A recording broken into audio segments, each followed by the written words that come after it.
Assalamualaikum warahmatullahi wabarakatuh. Saya Muhammad Abdi Gufron dari kelas 11 MIPA 7. Saya akan menjelaskan mengenai Daulah Safawi. Ada 4 poin yang akan saya sampaikan. Poin pertama yaitu sejarah berdirinya Daulah Safawi. Dinasti Safawiyah atau dikenal dengan Dinasti Safavid merupakan kerajaan Islam di Persia yang cukup besar. Dinasti ini berkuasa antara tahun 1502 sampai 1702. Usia yang tidak bisa dibilang pendek. Kerajaan Safawi ini didirikan oleh Syah Ismail I pada tahun 1501 Masehi. Berdirinya kerajaan Safawi dilatar belakangi oleh suatu gerakan tarekat Safawiyah yang dipelopori oleh Syekh Safiyuddin Ishaq. Gerakan ini mengubah modelnya gerakannya dari gerakan keagamaan menuju gerakan politik. Dinasti Safawiyah menyatakan Syiah sebagai mazhab negara, maka dinasti Safawiyah dikenal sebagai peletak dasar terbentuknya negara Iran. Poin kedua yaitu perkembangan Daulah Safawi. Perkembangan peradaban Islam yang terjadi di kerajaan Safawi seperti pada umumnya sesuai dengan perluasan wilayah yang dilakukan oleh rajanya. Di samping kemajuan yang diusahakan baik di bidang kemajuan, ilmu pengetahuan, budaya, dan sebagainya. Dari beberapa raja yang berkuasa pada masa kerajaan Safawi, yang menonjol adalah Ismail dan Abbas. Pada masa Ismail yang dikenal sebagai pendiri kerajaan Safawi ini, perluasan wilayah terus dilakukan. Wilayah-wilayah perluasan yang kemudian dikuasai penuh ada Georgia yang penduduknya beragama Nasrani, Baku, Astrabat, dan Yazd. Ismail dikenal seorang raja yang fanatik terhadap Syiah, sehingga mazhab Syiah dijadikan sebagai mazhab resmi negara.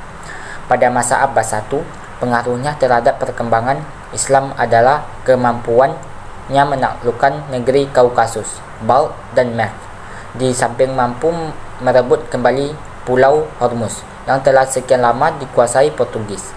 Bahkan, bangsa Portugis dan Inggris dapat diusir dari pulau itu. Abbas dari sisi mazhab berbeda dengan Ismail yang fanatik terhadap Syiah.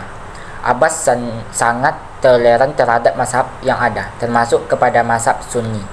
Selain itu, ia juga berhasil mengembangkan kebudayaan dan ilmu pengetahuan, misalnya pembangunan istana yang indah, masjid-masjid yang permai, seni lukis, seni pahat, serta pengembangan di bidang keilmuan Islam, misalnya ilmu fikih dan ilmu filsafat.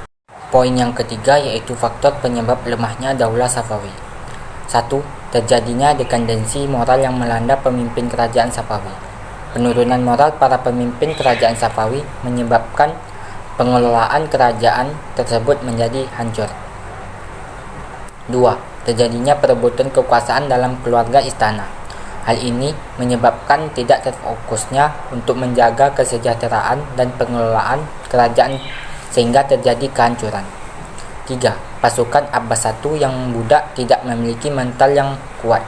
Hal ini dikarenakan tidak ada pembekalan agama yang baik sehingga menyebabkan lemah mental dalam berperang. 4. Para syekh yang kurang baik dalam memimpin negara.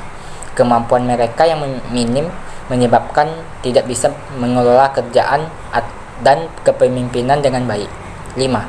Konflik yang panjang dengan kerajaan Utsmaniyah yang relatif kuat.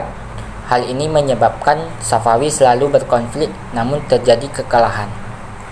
Poin yang keempat yaitu keteladanan yang bisa diambil dari Daulah Safawi, yaitu 1. Berusaha semaksimal mungkin dalam menggapai sesuatu. 2. Berusaha membangun toleransi beragama. 3. Menanamkan sikap semangat dalam menuntut ilmu.